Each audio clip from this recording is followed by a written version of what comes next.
toutes les statistiques sont des arnaques. Là encore, nous sommes dans l'économie. Je ne connais pas une statistique qui est réelle. Je prends un exemple. Est-ce que la comptabilité d'une entreprise est réelle? Vous connaissez une entreprise qui a une comptabilité réelle? Moi, je ne connais pas. Ça n'existe pas. La comptabilité, c'est l'arnaque. Toutes les comptabilités de toutes les entreprises qui existent, c'est l'arnaque. Si vous voyez un entrepreneur venir à la télé et dire qu'on a fait un chiffre d'affaires de tant, ce n'est pas vrai. Il ne peut jamais donner le chiffre exact. D'ailleurs que parfois, lui-même ne connaît pas le chiffre exact parce que ses employés volent une partie. Ses comptables, parfois, font plusieurs comptabilités. Tout ça, c'est de l'arnaque. Il n'y a aucune statistique qui est exacte. Aucune statistique. Les statistiques sont créées pour des besoins économiques ou pour les besoins de ceux qui créent les statistiques. C'est comme ça. Les statistiques, c'est l'arnaque. Les statistiques, c'est pour manipuler uniquement. Allons dans la politique. Dans la politique, je vais prendre juste un exemple. La démocratie. La démocratie. La démocratie. C'est un truc tellement amusant, hein, la démocratie. Je vais prendre juste une seule chose dans la démocratie. L'élection. Vous pensez que l'élection est normale? Moi, je trouve que l'élection, c'est une arnaque. Hein. L'élection, c'est une arnaque pure et simple. Donc, il n'y a même pas de débat dessus. Et je vais te démontrer avec un élément. Prenons un exemple. Élection présidentielle. On vous dit qu'il y a l'élection présidentielle d'un pays. Je vais abréger ça. EP, élection présidentielle. D'accord. C'est le peuple, non? On a dit que c'est la démocratie. C'est le peuple qui choisit. Voici le peuple ici. Je vais dessiner ici le peuple. Voilà le peuple qui doit choisir le président de la République. Alors, maintenant, il y a ce qu'on appelle les partis politiques. Disons qu'il y a 4 partis politiques. Chaque parti politique a un candidat. Et quand le peuple va aller dans l'isoloir, il y aura donc les 4 bulletins des 4 candidats. Donc, le peuple doit choisir son candidat. Moi, la question que j'ai envie de vous poser, est-ce que c'est le peuple qui crée les partis politiques? La réponse, c'est non. Ce n'est pas le peuple qui crée les partis politiques. Ce sont des individus qui se lèvent et qui créent leurs partis politiques et qui sont accompagnés par certains industriels et certaines personnes qui sont riches, qui les financent pour qu'eux, ils créent leurs partis politiques. Ce n'est pas le peuple. Le peuple n'entre pas dans le processus de création d'un parti politique. Le peuple peut juste être militant d'un parti, mais ce n'est pas le peuple qui crée les partis. Moi, je peux me lever aujourd'hui et décider de créer mon parti. Non, c'est possible. Je peux me lever aujourd'hui, je dis que je vais créer mon parti politique. Je cherche des financements, je crée mon parti, je commence à communiquer sur mon parti. Je dis aux gens d'adhérer à mon parti. C'est possible, non? Tout le monde peut faire ça. Ce n'est pas le peuple qui aura créé. Je mets le nom que je veux, je mets l'idéologie que je veux et je pousse seulement les gens à adhérer. Point. Donc, ce n'est pas le peuple qui crée les partis. Donc, le peuple choisit parmi les partis qui sont déjà là et dont le peuple n'a pas participé au choix. Ça, c'est la première chose qui est une limite, qui est une faille. Ça veut dire que le peuple choisit parmi des choix qui sont déjà faits sans le peuple. C'est un peu comme si vous arrivez dans une maison où il y a de la nourriture sur la table. Il y a du riz, il y a du couscous, il y a du coquille et il y a du ndolé. Et vous arrivez, on vous demande qu'est-ce que vous mangez. Vous allez choisir ce que vous mangez en fonction des 4 menus qui sont disponibles. Vous ne pouvez pas dire que je veux manger le pangolin parce que le pangolin n'est pas au menu. Il n'y a pas le pangolin au menu. Ce n'est pas vous qui avez préparé la nourriture. Vous êtes venu dans une maison où il y avait la nourriture qu'on a préparée. Il y a 4 menus. Vous choisissez parmi les 4 menus. Ce n'est pas vous qui choisissez les menus qu'on va mettre sur la table et qu'on va préparer. Donc, vous choisissez parmi les 4. Sauf que les 4-ci, c'est le chef de famille et sa femme qui ont choisi ça avant. Donc, c'est le chef de famille qui a dit que, OK, voilà l'argent de la ration, 50 000. Va préparer ça. Elle a pris l'argent de la ration et elle allait préparer les 4 menus. Elle vient les mettre sur la table.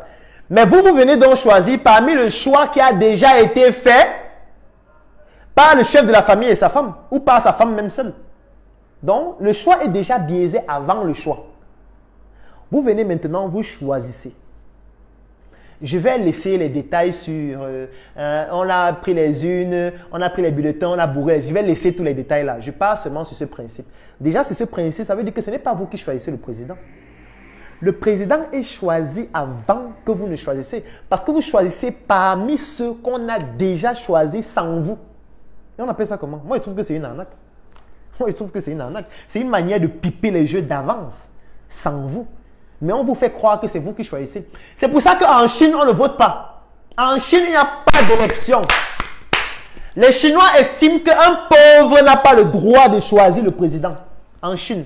En Chine, c'est le parti communiste qui décide de la direction que le pays doit prendre.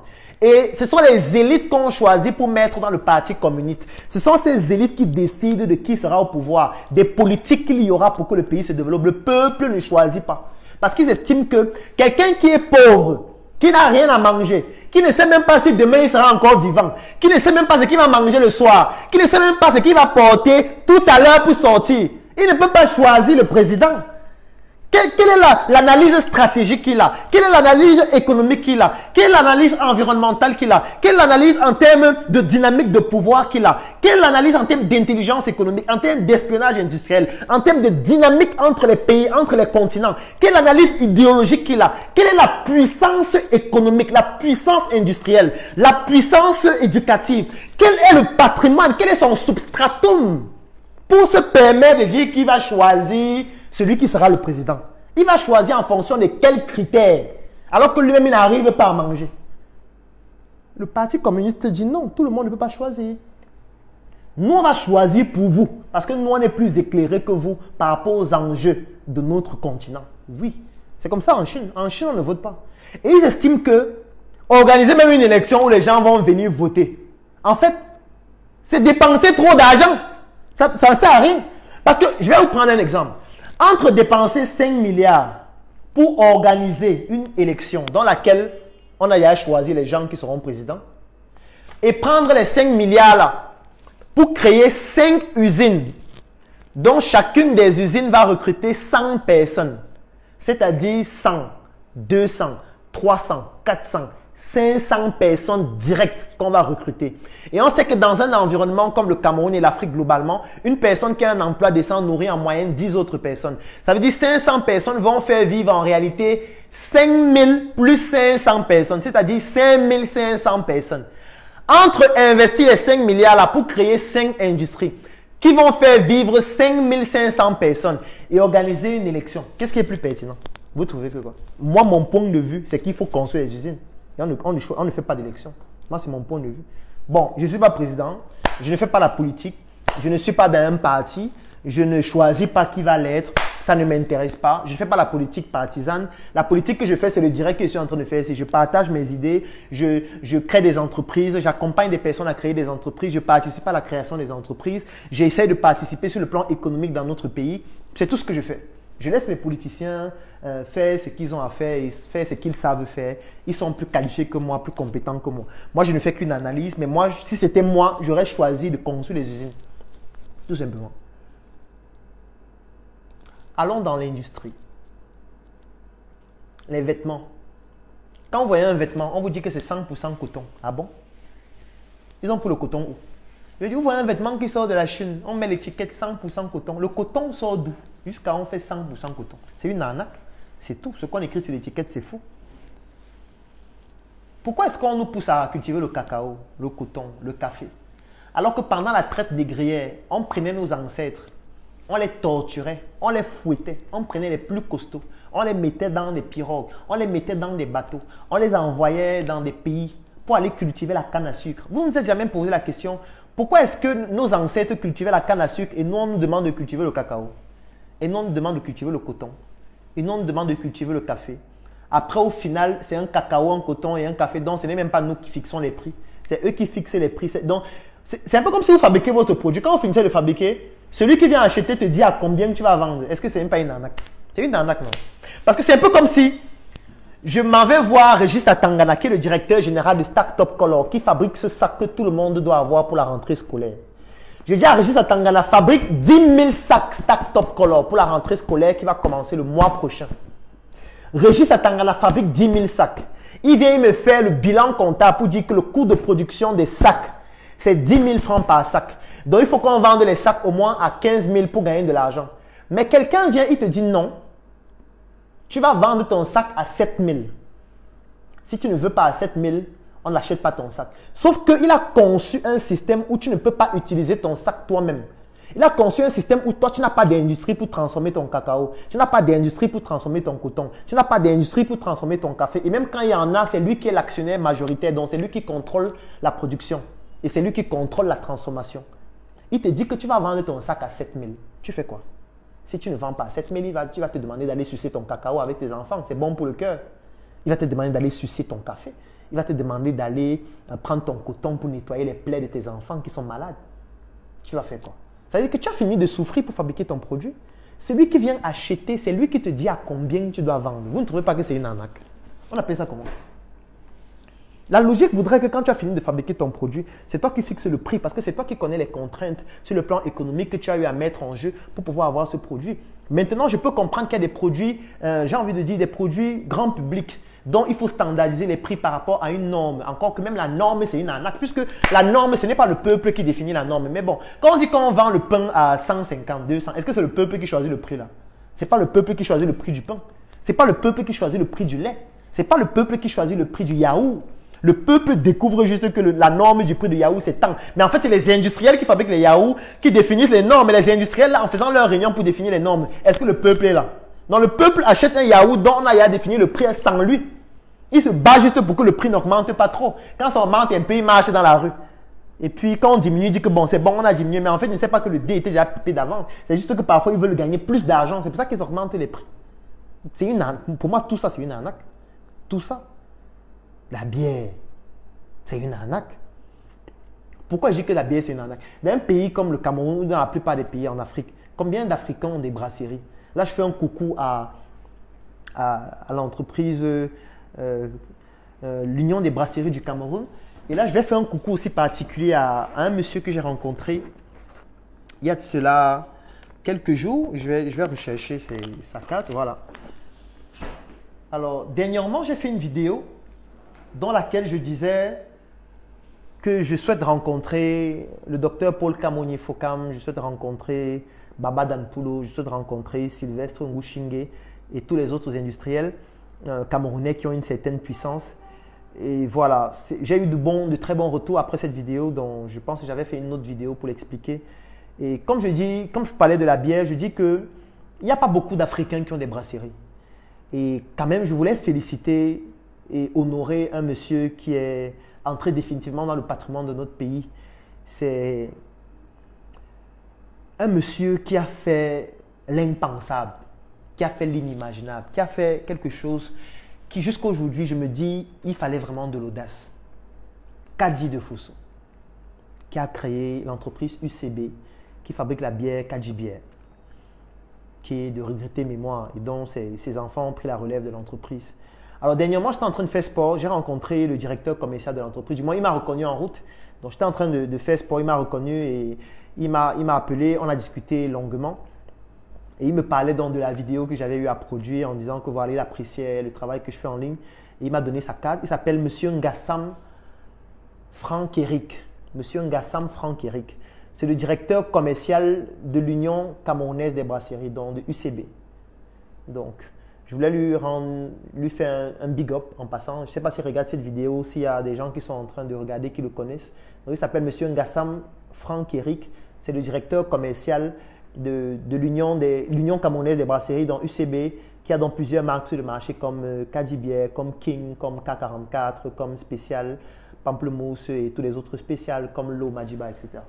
Moi, je suis obligé d'honorer ce type d'Africains qui ont osé créer des industries au Cameroun dans le domaine brassicole, parce que c'était quand même du n'importe quoi que ce soit seulement les Occidentaux qui le fassent. Donc, voir un Africain qui le fait, je pense que c'est le premier Africain noir à créer une industrie de cette échelle. Pour moi, ça ne peut que rendre humble. Ça permet de comprendre qu'on a quand même des aînés et des grands-pères, des icônes qui ont réalisé des choses extraordinaires et on a le devoir de continuer leur combat. Le direct que je suis en train de faire, c'est une manière de continuer leur combat en véhiculant l'information, en partageant. Quand je parle du fait que le monde, c'est une arnaque, c'est pour qu'on puisse chacun comprendre que nous sommes dans un monde qui est biaisé Et quand le monde est biaisé, vous devez d'abord comprendre comment il fonctionne. Parce que si vous ne comprenez pas les règles du jeu, vous allez toujours être hors jeu. Vous allez toujours être dans des choses, faire des choses qui ne fonctionnent pas. Et vous n'allez jamais comprendre pourquoi ça ne fonctionne pas. C'est parce que vous ne comprenez pas les règles du jeu. Les règles du jeu sont biaisées, sont faussées. C'est pour ça que je suis en train, à travers ce direct, de montrer que les règles du jeu sont faussées et que vous, si vous voulez vous lancer en entrepreneuriat, si vous voulez chercher un emploi, si vous voulez être un fonctionnaire, si vous voulez épargner votre argent, vous devez comprendre les règles du jeu. Parce que quand vous allez comprendre les règles du jeu, vous allez être plus efficace. C'est le but de ce direct. Ce n'est pas pour que voilà, ça crée de la polémique, machin. Encore que même ça crée de la polémique, je n'en suis pas désolé. Je parle des faits. S'il y a quelque chose que je dis là qui n'est pas vrai, que quelqu'un prenne un exemple, il démontre que ce n'est pas vrai et puis on va débattre. C'est ça la science. C'est ça la science. Si quelqu'un trouve qu'il y a un élément que je suis en train de dire là qui n'est pas vrai, qui disent que ce n'est pas vrai et qui démontre. Il ne faut pas qu'ils disent juste que Claudel c'est un arnaqueur, il raconte des bêtises. Non. Ça, c'est des pauvres qui disent ça. Ça, ce sont des médiocres qui disent ça. Celui qui veut apporter quelque chose de pertinent dit « Je trouve que tel argument n'est pas correct pour telle raison. » Il explique. C'est aussi sa manière de partager. Parce que la science commence quand ton interlocuteur dit non. Quand il dit non, c'est à ce moment qu'on s'assoit et on débat. Et maintenant, chacun donne ses arguments. Parce qu'à la fin, moi aussi, je vais apprendre. Je ne connais pas tout. Je ne donne que quelques arguments. Peut-être je peux me tromper sur d'autres, mais ce qui est sur très peu d'éléments quand même. Parce que j'ai eu à faire beaucoup d'études pour comprendre tout ça. Et je ne comprends même pas encore beaucoup. C'est ce qu'il y a vous qui comprenez peut-être beaucoup d'autres choses encore. Et je vous recommande de faire des directs aussi. Faites des vidéos, faites des articles, faites des publications. Communiquez, partagez la connaissance. Permettez aux gens de comprendre ce qui se passe. Parce que sinon, on va toujours jouer à un jeu qui est biaisé. Personne ne comprend ce qui se passe. Et on sera toujours les perdants. Les Africains qui pleurent tout le temps, qui se plaignent que les Blancs nous font ceci. Non, ce n'est pas une question des Blancs. C'est une question de comprendre le jeu et de jouer avec les règles du jeu. Point. J'ai fini avec l'industrie. Au niveau de la santé, je ne peux ne pas parler du vaccin. On ne peut pas finir ce direct sans que je ne prenne le domaine de la santé pour parler du vaccin. Le vaccin. Le vaccin. Qu'est-ce qu'il faut même dire sur le vaccin? Je ne veux pas entrer dans les débats, le vaccin est efficace, le vaccin fonctionne, le vaccin est machin. Non, je ne veux pas entrer dans ces débats, ça ne m'intéresse pas. D'abord que je suis médecin de formation et j'ai l'honnêteté de dire que je ne sais pas ce qu'il y a dans les vaccins. Vraiment, je suis honnête. Si un médecin connaît ce qu'il y a dans les vaccins, je lui recommande de faire un direct et il nous explique ce qu'il y a dans les vaccins. On va débattre scientifiquement. Moi, je suis honnête, je lève les mains. En tant que médecin, je ne connais pas ce qu'il y a dans les vaccins. J'ai lu aussi sur Internet ce qu'on dit qu'il y a dans les vaccins. J'ai lu des publications scientifiques qui ont été faites concernant les vaccins. Mais comme je vous ai dit, tout ça, c'est l'arnaque. Parce que l'article scientifique que vous lisez, il est rédigé par qui? Tu n'étais pas là quand on faisait l'article. Tu ne sais pas quels sont les critères qui ont permis de mettre sur pied l'article. Non. Donc, ça veut dire que moi, je ne peux pas croire à 100% en un article scientifique en ligne. Non, je ne peux pas, c'est impossible. Je vous ai dit que toutes les statistiques sont fausses. Donc, vous ne pouvez pas avoir des industries pharmaceutiques qui mettent sur pied leur vaccin, qui financent les chercheurs pour que les chercheurs mènent des études sur leur vaccin. Les chercheurs qui ont été financés par l'industrie publient des travaux scientifiques sur le vaccin. Moi, je suis au Cameroun. Je lis le travail scientifique sur Internet. Moi, je ne peux pas croire en ça à 100%. Moi, je suis désolé, je ne peux pas. Je suis obligé, je vais quand même retenir que oui, on a dit qu'il y a telle chose, telle chose, telle chose. Mais je ne peux pas croire en ça à 100%. C'est impossible. Je veux dire, ma logique scientifique ne me permet pas de croire en ça à 100%. Je ne peux pas le croire. Donc, c'est pour ça que je lève les mains en disant je ne sais pas ce qu'il y a dans les vaccins. Ça ne veut pas dire que je n'ai pas lu les articles. J'ai déjà lu les articles scientifiques qui disent ce qu'il y a à l'intérieur. En fonction des vaccins, parce qu'il y en a plusieurs. Il y a des vaccins américains, il y a des vaccins russes, il y a des vaccins chinois, etc. À un moment donné, il y a même eu le vaccin indien. Je ne veux pas entrer dans les détails de ces vaccins-là. Je lève les mains, je ne sais pas. Donc, s'il y a un médecin qui sait ce qu'il y a dans les vaccins, qui nous fasse un direct, qui fasse une publication, il explique ce qu'il y a dans les vaccins et il nous donne les références scientifiques.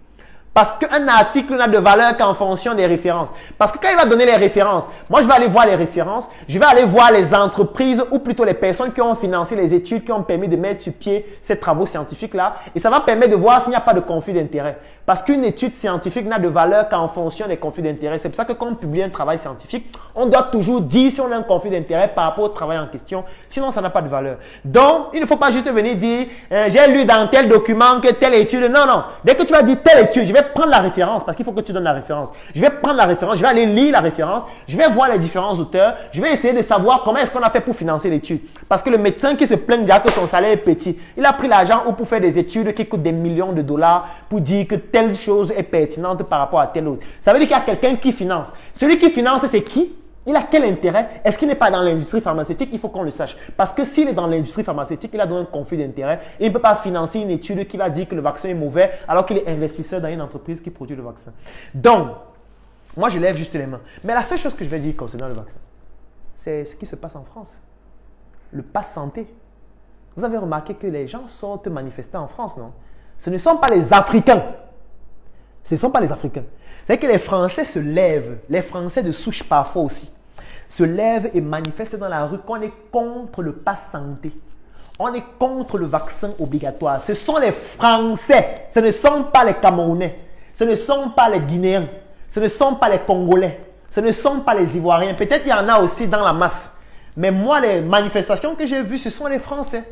Globalement, avec toute la diversité de la France, qui se lèvent et qui disent non, on ne veut pas le pass santé, on ne veut pas le vaccin obligatoire, on ne veut pas le vaccin qu'on doit d'abord prendre avant d'aller au restaurant, avant d'aller au supermarché. Non, on ne veut pas, on veut que ce soit volontaire. Parce que d'abord, on ne croit même pas en ça.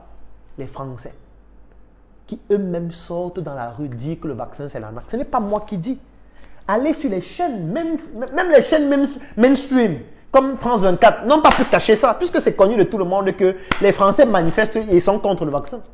C'est pour ça que si vous regardez beaucoup France 24, vous allez vous rendre compte qu'à France 24, chaque fois qu'on fait le journal, on va vous montrer un autre pays d'Europe qui a validé le vaccin.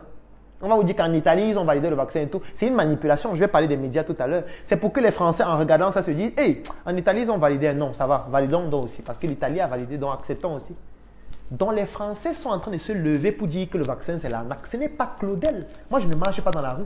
Moi je n'ai jamais marché contre le vaccin. Je n'ai jamais parlé même du vaccin. Moi j'écoute juste, je lis les articles scientifiques et puis je dis ah moi je n'en sais pas plus que ça.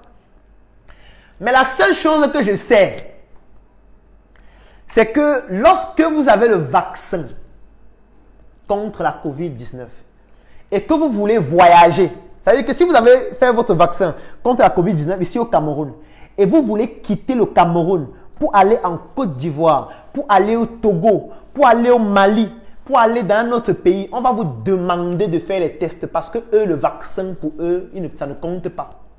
À l'aéroport, vous allez montrer que je suis vacciné. On va dire que non, tu es vacciné, ça fait quoi? Non, on veut le test Covid. Et c'est ça qui m'a quand même dit, mais attends, avec eux, ils ne croient pas au vaccin. Mais on vous dit que quelqu'un est vacciné. Vous dites qu'il a encore fait le test Covid. Attends, le vaccin alors ça sert à quoi? Parce que lui quand il s'est vacciné, il se disait que c'est bon. Il n'aura plus besoin de faire le test où on va lui mettre on va prélever ses narines tout le temps, ce qui est désagréable, ça va perdre le temps. Il est déjà vacciné, donc c'est bon, il peut voyager partout. On dit non, non, non. Même si tu es vacciné, c'est le même protocole. Tu vas toujours faire le test partout. Et ton test doit toujours être négatif, sinon on te bloque. C'est là où j'ai compris que bon, ok, peut-être ça veut donc dire que le vaccin ne sert à rien. Donc, conclusion, le vaccin c'est une arnaque. Puisque à l'aéroport, tu ne peux pas voyager rien qu'en disant que tu es vacciné. On va toujours te dire de faire le test. C'est-à-dire que même à l'aéroport, eux, ils voient que la marmaille du vaccin, là, donc vous voulez faire votre marmaille, eux, ils ne sont pas dedans. Non, tu vas faire le test payant. Parce que si tu es dans un autre pays, tu payes pour faire le test. Nous, quand on était en Côte d'Ivoire, le test, c'était combien? C'était 50 000 pratiquement, si je me trompe. Du moins, c'était entre 25, 30, 50 000 par test. Et je ne parle pas des variantes. Je ne parle même pas des variantes. Je n'ai même pas envie d'entrer dans le débat des variantes maintenant. La variante, je veux dire britannique, dont on a même changé le nom. Parce que ça les gênait quand même qu'on appelle ça variante britannique. Ils ont appelé ça variante alpha, un truc comme ça. Bref, je ne veux même pas entrer dans les variantes de tout ce qu'on raconte là. Mais la conclusion, c'est que c'est une arnaque. C'est la conclusion. Ce n'est pas moi qui dis. Ce sont les Français qui manifestent là, qui disent voilà, 25 000 francs. On a fait le test à 25 000 francs en Côte d'Ivoire. Les Français qui manifestent là sont en train de dire que le vaccin, c'est l'arnaque. Les gens qui sont à l'aéroport, qui demandent de faire le test Covid alors que les gens sont déjà vaccinés, eux-mêmes, en le faisant, sont en train de dire que le vaccin, c'est l'arnaque. En fait, ce n'est pas moi qui dis. Je parle des faits. S'il y a quelqu'un qui voyage ici régulièrement, il va témoigner de cela. Il peut dire en commentaire si ce que je dis est faux ou pas. C'est l'arnaque. C'est l'arnaque. Les médicaments de la rue. Depuis que je suis petit, on combat les médicaments de la rue. Depuis que je suis petit. Donc, depuis que je suis petit, on dit, toi, à la télé, n'achetez pas les médicaments dans la rue.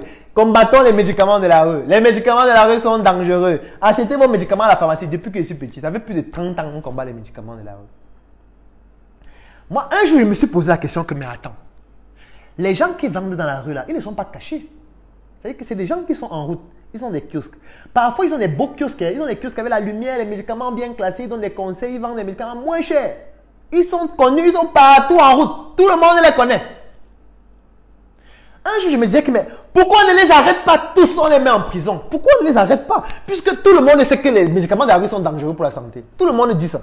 Bon, pourquoi on n'arrête pas ceux qui vendent les médicaments de la rue? On les met en prison. On dit que le jour où on voit encore quelqu'un vendre les médicaments de la rue, on le met en prison. Pourquoi on ne les met pas en prison?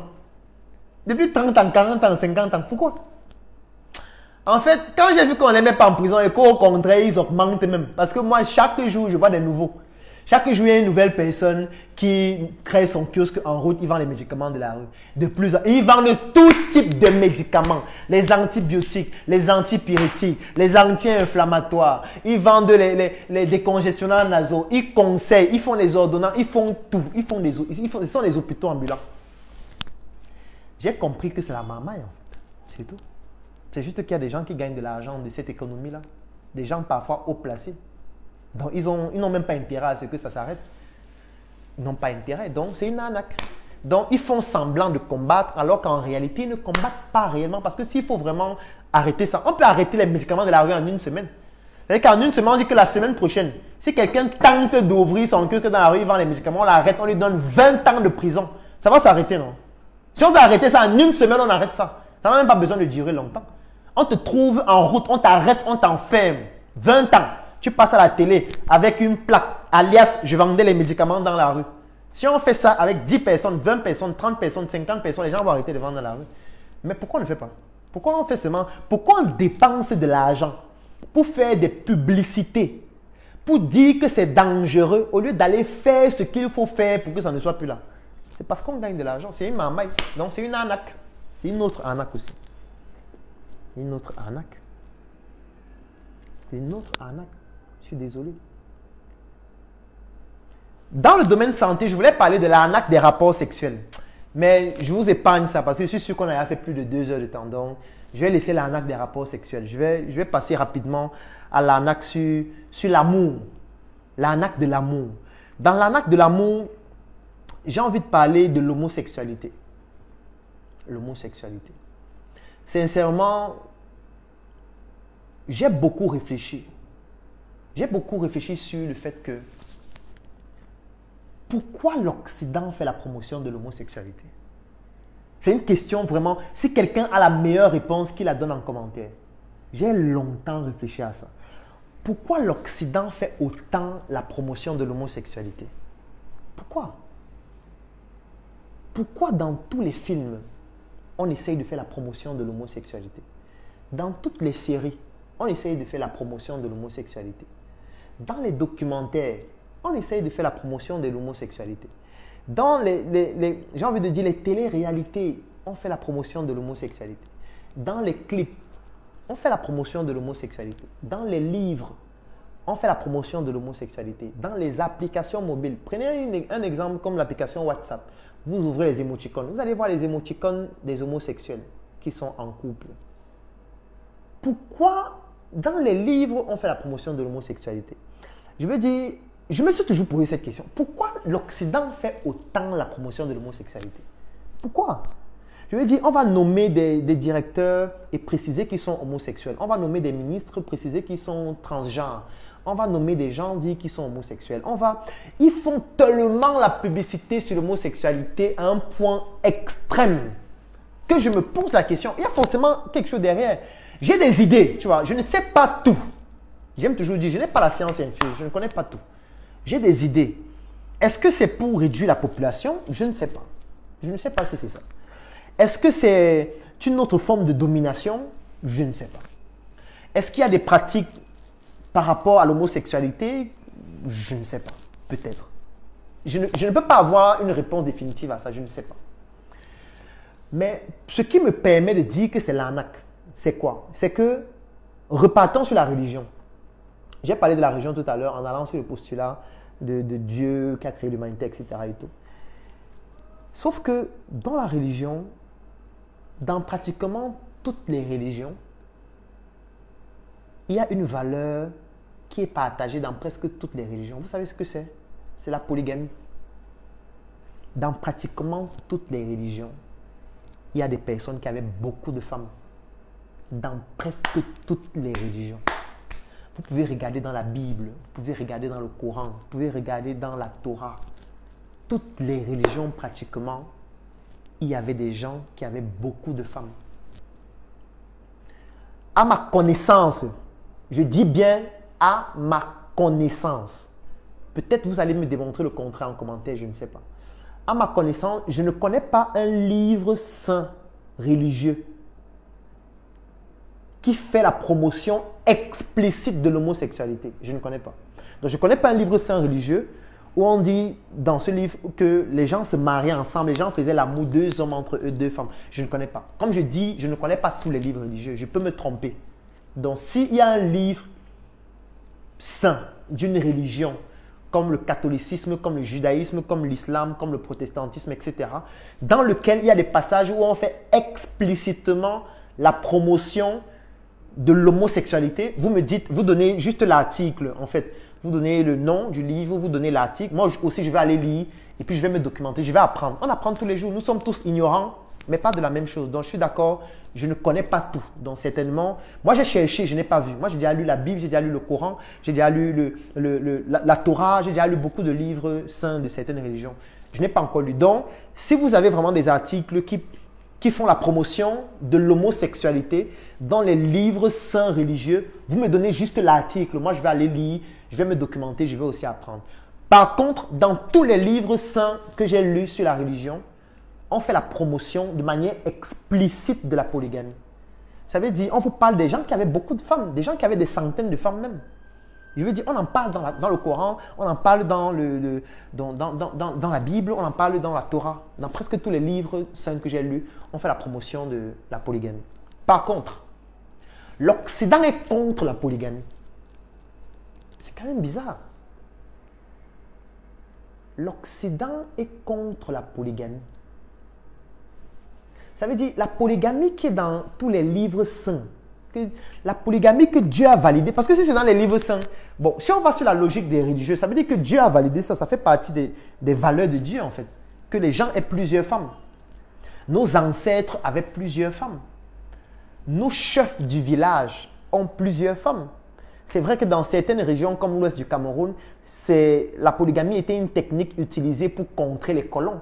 Parce qu'étant donné qu'ils étaient très pourchassés par les colons qui les tuaient, l'un des moyens de faire en sorte que l'ethnie ne disparaisse pas, c'était d'avoir le maximum d'enfants. C'est pour ça qu'on faisait la promotion de la polygamie, pour que les hommes aient le maximum de femmes, le maximum d'enfants, pour que la génération puisse revenir et que voilà, les gens qui ont été tués, qu'on puisse avoir une nouvelle génération qui vient. Oui, ça, à l'ouest du Cameroun, ça a été fait. Mais ce n'est pas comme si la polygamie est née juste pendant la guerre des indépendances et tout. Non, nos ancêtres ont toujours été, du moins pour la majorité, polygames. Pourquoi l'Occident fait autant la promotion de l'homosexualité et est contre la polygamie? Sincèrement, je ne sais pas. Là, je suis honnête. Je ne sais pas. Mais je suis sûr qu'il y a une arnaque derrière. Laquelle exactement, je ne sais pas. Parce que ce n'est pas logique, en fait. Ce n'est pas logique. Ce n'est pas logique. En fait, si on va même sur le principe de la diversité, le principe de la tolérance, il devrait dire, ok, nous on a l'homosexualité, nous on accepte aussi que vous ayez votre polygamie. Il devait accepter que des gens puissent aller se marier avec 5 femmes aux États-Unis ou avec 6 femmes en France. Mais pourquoi ils veulent nous imposer à ce que dans nos pays, on dépénalise l'homosexualité et que les homosexuels se marient, mais eux, ils refusent que nous on soit polygames dans leur pays ou même dans notre pays? Pour moi, je trouve qu'il y a une arnaque derrière, laquelle, sincèrement, je ne sais pas laquelle. Donc peut-être en commentaire, vous allez donner vos avis, vos commentaires et ça va nous permettre d'apprendre aussi. Alors dans les bonus, je vais parler de la fabrique des stars. La fabrique des stars. Est-ce que vous savez qu'on peut fabriquer une star? Est-ce que vous savez que du jour au lendemain, on peut prendre quelqu'un qui n'est connu par personne et on fait que cette personne devient une star planétaire volontairement? Est-ce que vous savez qu'on peut le faire? Je vais même le dire autrement. Est-ce que vous savez qu'on le fait? Est-ce que vous savez qu'on l'a déjà fait plusieurs fois? Pour moi, c'est une arnaque de modèle. Est-ce que vous savez qu'on arnaque nos modèles? Est-ce que vous savez qu'on arnaque ceux qui doivent être les modèles de notre société? Est-ce que vous savez qu'on oriente le type de modèle qu'on doit avoir dans notre société pour que nos modèles soient toujours orientés vers le divertissement, vers tout ce qui ne nous permet pas de progresser, vers l'abrutissement? C'est fait à dessein. On fait la promotion de l'abrutissement. On fait la promotion du divertissement tout le temps. Et vous savez comment on fait? C'est très facile. On a juste besoin d'utiliser une chose, ce sont les médias. Je prends un exemple. Il y a un monsieur qui est en train de regarder le direct, il s'appelle Robert Bidjibi. On peut prendre monsieur Robert Bidjibi. On le prend. On dit, monsieur Robert Bidjibi, on va vous rendre célèbre en un mois. Pour vous rendre célèbre, c'est très facile. On va travailler d'abord sur votre image. Encore que c'est même facultatif et on n'a pas forcément besoin de le faire. Donc on va prendre monsieur Robert. On va lui concevoir des vêtements sur mesure. Ouais. On va faire des shootings photos avec Dadji Masoda qui va lui prendre des photos extraordinaires. On va trouver un secteur d'activité où on veut que Robert puisse se mettre. Ça peut être la musique. On peut dire, bon, ok, on veut que tu sois une star de la musique. Donc, on va faire une musique débile là. Et puis, on va faire qu'il enregistre cette musique dans un studio. On va payer tout. On va couvrir toutes les charges. On paye. Si on veut que ce soit la musique. Si on veut que ce soit le cinéma, on va créer une série débile là où il va jouer à l'intérieur. Si on veut que ce soit la comédie, on va faire une comédie débile là où il va jouer à l'intérieur. Où on va orienter les contenus de la comédie. Dès que c'est fait, on va faire en sorte qu'en un mois, il y ait une saturation totale dessus sur tous les médias. Ça veut dire que sa connerie là va passer dans toutes les chaînes de télé. Ça va passer sur toutes les grandes pages qui ont les grandes audiences sur Internet. On va prendre des influenceurs, on va les payer pour qu'ils puissent relayer cela sur leur page. Vous allez vous rendre compte qu'en un mois, cette personne passe sur toutes les chaînes de télé, la personne passe sur tous les pages des influenceurs, sur tous les médias en ligne, dans toutes les presses, dans tous les journaux. La personne est interviewée partout. On vous montre comment la personne voyage, comment la personne va dans d'autres pays. On couvre tout, on finance tout. On le fait comme ça et on martèle ça pendant un mois, pendant 2 mois, pendant 3 mois, pendant 6 mois, pendant 1 an. Vous savez ce qui va se passer? Robert va devenir célèbre. Oui. Robert va devenir célèbre, il va devenir populaire, il va devenir une icône. Il va devenir un modèle même pour certaines personnes. Et vous savez à quoi ça sert? Ça sert à décourager ceux qui se battent honnêtement. Ça sert à décourager les intellectuels qui essayent de se battre avec leurs propres moyens pour pouvoir montrer aussi que la science a son mot à dire. Ça permet de faire en sorte que quelqu'un qui se bat depuis 10 ans, depuis 20 ans, qui n'a même pas réussi à atteindre 1% de cette visibilité, se rend compte qu'en 1 mois, 6 mois, il y a quelqu'un qui sort de nulle part et qui réussit à saturer tous les médias et être populaire, être suivi par 10 millions de personnes en ligne. En fait, lui, quand il va voir ça, il va se dire, ça ne sert à rien. C'est-à-dire que ça ne sert à rien donc de combattre. Ça ne sert à rien de faire ma science tout le temps. Ça ne sert à rien de faire mes études tout le temps. Ça ne sert à rien d'aller vendre sur le marché tout le temps. Ça ne sert à rien de vouloir aussi gagner de l'argent honnêtement. En fait, ça ne sert à rien. C'est mieux de faire comme les autres là. C'est mieux aussi de faire la musique comme ils font là. C'est mieux de faire la comédie comme ils font là. Peut-être en faisant ça, je vais aussi essayer d'être populaire parce que je essaye de le faire depuis 10 ans, 15 ans, 20 ans. Je n'y arrive pas. Et on va faire ça avec une personne. Après, on va faire ça avec une deuxième. Après, on va faire une troisième, une dixième, une vingtaine. Ça va donner maintenant une vingtaine de personnes qui deviennent des icônes de la bêtise dans la société et qui vont frustrer les intellectuels, qui vont frustrer les gens qui sont compétents, qui vont frustrer les gens qui veulent apporter. Ces gens vont faire quoi? Certains vont prendre la main, ils vont se dire « Ah, ça ne sert plus à rien de rester ici parce que j'essaie d'être honnête, ça ne fonctionne pas. » Alors que l'autre, lui, il n'était rien, il devient populaire en 2 minutes. Moi, depuis 20 ans, j'essaye de faire des études scientifiques sur tel domaine. Je ne suis jamais valorisé. Je n'ai jamais eu de visibilité sur rien. Mais quelqu'un vient et chante une chanson qui n'a aucun sens juste parce qu'on sature partout avec ça. Et je vous ai parlé de ça dans ma formation Apprendre à apprendre. Ça s'appelle la consolidation consciente. Le fait qu'on martèle la même chose plusieurs fois, ça crée des connexions de neurones qu'on appelle des synapses. Les synapses vont créer ce qu'on appelle des alliages spécifiques entre votre hippocampe et les organes de sens. Et les alliages spécifiques vont maintenant modifier votre comportement et votre attitude. Ça va faire que même si vous n'aimez pas ça, à un moment donné, vous allez commencer à mimer la chanson. À un moment donné, vous allez devenir aussi con de manière inconsciente. Vous allez tomber dans le divertissement et la bêtise permanente. Et ça va devenir vos modèles. Ces 20 personnes vont devenir les modèles de notre société. Vous ne trouvez pas que c'est un scandale? Ça veut dire qu'avec l'argent, on peut orienter les modèles d'une société vers la bêtise. C'est ça qui se passe dans plusieurs pays africains. C'est une arnaque, c'est une manipulation. Donc les modèles que vous voyez ne sont pas forcément ceux qui méritent de l'être. Il y a des modèles fabriqués pour rendre la population stupide, c'est tout. Et pour créer un étalon de médiocrité dans la société. C'est pour ça que je lance un appel à tous les intellectuels. Les intellectuels doivent se mettre ensemble. Parce que si vous êtes seul, ça va vous frustrer et vous allez abandonner.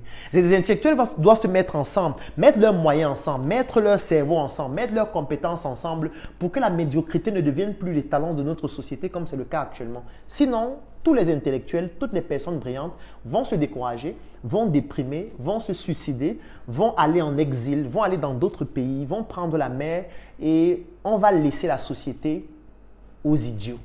Et idiot, c'est un euphémisme. C'est choquant, mais je ne suis pas désolé parce que c'est ça qui est en train de se produire dans notre société. Et ça, c'est arnaquer l'avenir d'une génération. C'est une arnaque, tout simplement. C'est une arnaque. Les médias, c'est une arnaque.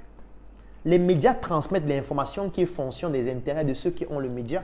C'est pour ça que les médias qui sont étatiques ne transmettent pas la même information que les médias qui sont financés par l'opposition, qui ne vont pas transmettre la même information que les médias qui sont financés par les ONG, qui ne vont pas transmettre la même information que les médias qui sont financés par les multinationales ou par les forces ou par les puissances étrangères. Chaque média transmet l'information qui valorise les intérêts de ceux qui possèdent le média et ceux qui financent le média.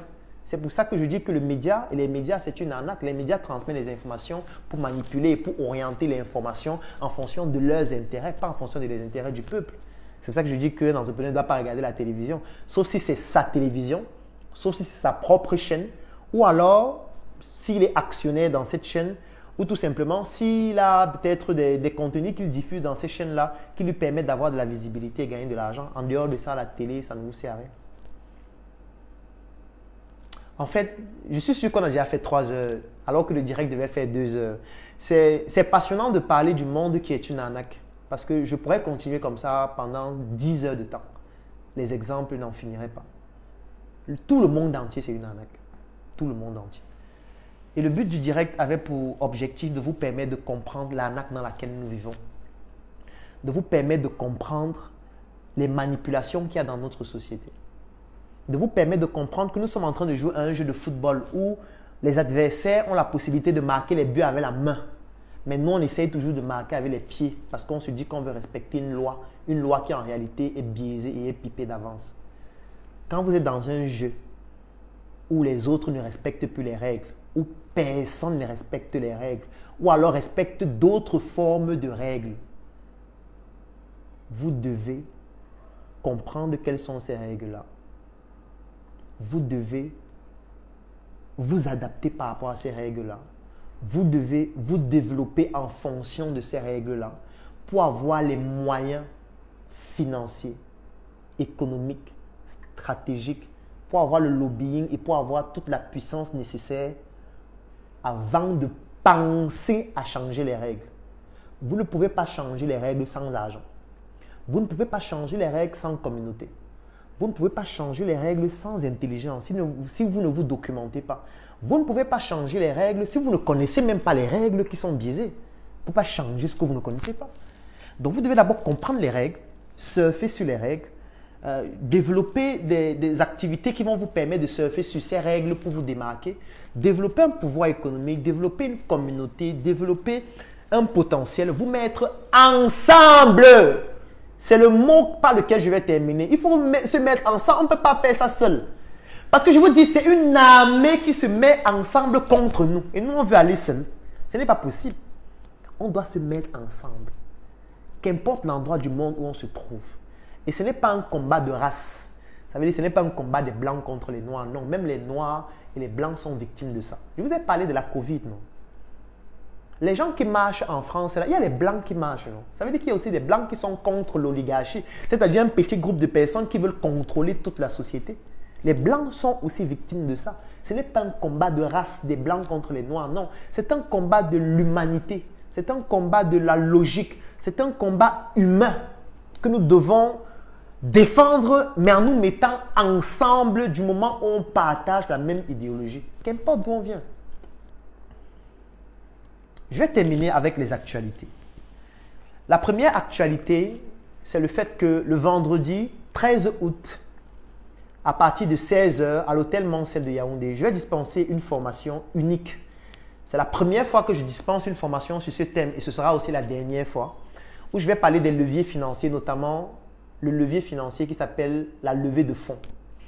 Donc, je vais vous parler ou vous présenter en 4 heures de temps comment est-ce que vous devez procéder si vous souhaitez lever des fonds, soit pour votre projet, pour le lancer, pour développer un projet que vous avez déjà, pour le faire passer à une autre échelle, pour consolider par exemple votre fonds de roulement ou pour tout autre besoin, pour faire de la recherche, etc.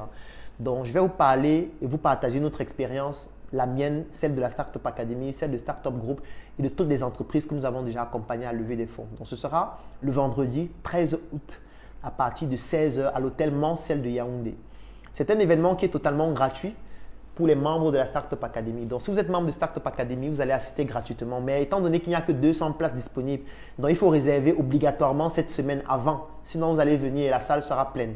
Donc, réservez avant pour assister gratuitement à cet événement pour les membres de la Startup Academy. Et si vous ne pouvez pas être là physiquement, vous pourriez participer à ça en ligne. Donc, il y aura un lien en ligne pour suivre la formation gratuitement. Et ce sera aussi pour les membres de la Startup Academy que ce sera gratuit. Donc, que vous soyez membre de Startup Academy en France, aux États-Unis, au Canada, en Chine ou n'importe où, vous contactez juste les coordonnateurs de siège ou le responsable des membres de Startup Academy et vous allez avoir la procédure pour suivre la formation gratuite. Donc, elle va durer 4 heures. Ce sera de 16 h à 20 h à l'hôtel Mancel de Yaoundé où je vais partager avec vous toutes mes compétences et toutes mes connaissances en ce qui concerne les levées de fonds. Alors, si vous n'êtes pas membre de Startup Academy et vous souhaitez assister à cet événement en présence physique, ça va coûter 25 000. Donc, vous réservez avant parce que les places seront d'ici mercredi. Je suis certain qu'on aura peut-être plus de places. Donc, il faut réserver le plus rapidement possible, soit dès ce soir, soit dès demain. En commentaire, vous allez voir des numéros de téléphone ou un lien où vous pouvez écrire en commentaire, ou vous pouvez contacter Inbox pour pouvoir avoir toutes les informations, pour pouvoir vous inscrire. Donc, ça va coûter 25 000 pour ceux qui souhaitent assister en version physique, en présence physique. Et ça va coûter 50 € pour ceux qui souhaitent suivre en ligne. Ça veut dire que si vous êtes en France, au Canada ou n'importe où et vous voulez suivre ça en ligne et vous n'êtes pas membre de Startup Academy, ça va vous coûter 50 €. Mais pour tous les membres de Startup Academy, ce sera gratuit. Vous présentez juste votre carte de membre, qu'elle soit physique ou électronique, et vous pourriez participer à la formation. Pour devenir membre de Startup Academy, ça coûte 200 €. C'est valide pendant 12 mois et ça vous donne droit à plusieurs avantages, comme le fait de participer à ce type de formation gratuitement, comme le fait de pouvoir rejoindre notre groupe de membres, bénéficier de certaines opportunités qu'on ne réserve qu'à nos membres, bénéficier de la visibilité sur nos plateformes en ligne où nous sommes suivis par plus de 500 000 personnes, et ainsi de suite. Deuxième actualité, c'est ce livre. Un pied à l'école, un pied dans le business. Parce qu'à la fin de chaque causerie du dimanche, je vous recommande toujours un livre. La précédente causerie, je vous ai recommandé un livre sur le marketing. Aujourd'hui, je vous recommande ce livre, c'est Un pied à l'école, un pied dans le business. Alors, pourquoi est-ce que je vous recommande ce livre? C'est parce que l'auteur de ce livre, c'est quelqu'un d'extraordinaire. Je pense que vous le connaissez. Pour ceux qui sont intéressés par la lecture, vous devez forcément le connaître. Valère, qui actuellement est d'ailleurs au Gabon. Je lui souhaite un très bon séjour au Gabon. C'est un étudiant en médecine que j'ai rencontré il y a de cela quelques années, qui m'a marqué par son honnêteté. Parce que je tiens à vous préciser que l'un des plus gros challenges pour tout entrepreneur qui entreprend dans notre environnement, c'est la ressource humaine. C'est-à-dire de trouver des personnes crédibles, de trouver des personnes honnêtes, de trouver des personnes fiables, de trouver des personnes avec qui on peut travailler. Et à chaque fois qu'on rencontre quelqu'un avec qui on veut travailler, on est directement méfiant. Parce qu'on se dit, ah, un Africain, en plus un Camerounais, surtout que lui et moi, on ne s'est jamais rencontrés physiquement. Donc, jusqu'à aujourd'hui, depuis des années, on ne discute qu'en ligne. Alors, il m'a marqué. Parce que aujourd'hui, si mes livres sont vendus sur Amazon, c'est grâce à lui. Si aujourd'hui mes livres sont distribués dans la diaspora, c'est grâce à lui. Parce qu'il m'a dit, Claudel, vraiment, je veux t'accompagner à faire en sorte que ce que tu fais soit connu par le maximum de personnes. Moi, je suis en France, je suis étudiant en médecine et je voudrais vraiment participer à ce que tu puisses partager tes idées au plus grand nombre. Et il a fait, gratuitement. C'est vrai que oui, lorsqu'on vend un livre, lorsqu'on vend des produits, il y a des commissions, mais avant tout ça, il faut d'abord que la personne soit crédible, que la personne soit honnête. C'est quelqu'un d'une honnêteté extraordinaire. J'ai rarement rencontré quelqu'un d'aussi téméraire, d'aussi déterminé, d'aussi fiable et d'aussi honnête. Si un jour Valère vous contacte et il vous dit « j'ai envie de faire telle chose pour vous, j'ai envie de vous accompagner dans telle chose », je le recommande vivement. Parce que pour moi, c'est quelqu'un d'unique et ce type de personne, on en a besoin. Donc aujourd'hui, c'est son livre que je vous recommande comme livre de lecture que vous devez absolument lire. Que vous soyez un étudiant, que vous soyez un fonctionnaire, que vous soyez un entrepreneur, ce livre va vous bouleverser parce que moi, malgré le petit parcours que j'ai, moi aussi, il m'a bouleversé. Le titre du livre, c'est « Un pied à l'école, un pied dans le business ». Parce qu'effectivement, je vous ai dit tout à l'heure que dans le domaine de l'éducation, l'école aussi, c'était une arnaque. Pas parce que ce qu'on apprend à l'école ne sert à rien, non. Mais parce que l'école vous fait croire que quand vous allez sortir de l'école, vous allez facilement trouver un emploi. Vous allez facilement pouvoir vous lancer. Vous allez facilement pouvoir vous insérer dans la société. Non. Vous devez avoir un pied à l'école et un pied dans le business pour pouvoir vous insérer facilement depuis l'école même déjà. Moi, c'est ce que j'ai fait. Et Valère vous le recommande aussi, sauf qu'il ne se contente pas de vous recommander ça. Il vous explique comment faire parce que lui aussi, il a fait. Et il explique dans son livre qui est extraordinaire, tout simplement. Donc, je vais vous donner le contact qui permet d'obtenir ce livre. Le contact, c'est le +33 784 75 79 81. Je vais reprendre le numéro. C'est un numéro qui est disponible aussi sur WhatsApp. Donc, c'est le +33 784 75 79 81. Donc, vous pouvez joindre ce numéro sur WhatsApp et vous allez avoir toutes les informations pour obtenir le livre. Vous pouvez aller sur la chaîne YouTube de Valère. Ça s'appelle Argent Livre, en un mot. Si vous tapez Argent Livre sur YouTube, vous allez retrouver sa chaîne YouTube avec beaucoup de vidéos magnifiques et formidables, des résumés de livres qu'il fait. C'est tout simplement extraordinaire. Ou alors sur Facebook, vous tapez Argent Livre et vous allez retrouver sa page de Valère. Vous pouvez aussi aller sur le site internet argentlivre.com. Sur le site internet, vous allez aussi retrouver ce livre. Donc, le livre s'appelle « Un pied à l'école et un pied dans le business ». Si vous n'êtes pas intéressé par ça, achetez et offrez ça à votre ami qui est étudiant, à votre enfant qui est un étudiant, qui est un élève, qui est un enseignant, qui est un médecin, parce que Valère est étudiant en médecine, il va bientôt sortir médecin. Pour que toutes ces personnes puissent comprendre qu'en réalité, on peut avoir un pied à l'école et un pied dans le business et pouvoir s'en sortir en étant quelqu'un de complémentaire, en étant quelqu'un de pluridisciplinaire. Donc, je recommande fortement ce livre. Vraiment, chapeau encore Valère. Merci beaucoup pour ce que tu fais pour l'Afrique, pour ce que tu as fait pour moi et ce que tu continues de faire pour toutes les personnes qui comprennent ton slogan « Cherchons l'argent », tout simplement. Donc, je recommande ce livre pour la causerie de ce dimanche. Alors, autre actualité, c'est la Côte d'Ivoire. Ce mois, nous allons ouvrir le tout premier siège de Startup Academy en Côte d'Ivoire. Ce sera à Abidjan. Donc, nous sommes en train de tout préparer pour ça. Il y a une équipe de la Startup Academy qui va à nouveau arriver en Côte d'Ivoire à la fin de ce mois afin de pouvoir installer le siège et le rendre fonctionnel dès ce mois. Donc, c'est un projet dans lequel vous pouvez participer. Vous pouvez être un membre de Startup Academy Côte d'Ivoire.